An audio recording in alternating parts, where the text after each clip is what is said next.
你看得出来这些原本都只是照片吗？大家此生去过最难忘的地方是哪里？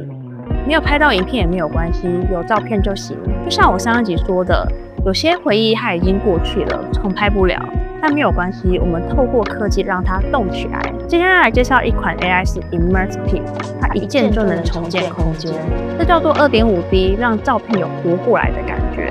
但记得数字不要调得太夸张，否则会有破图的感觉。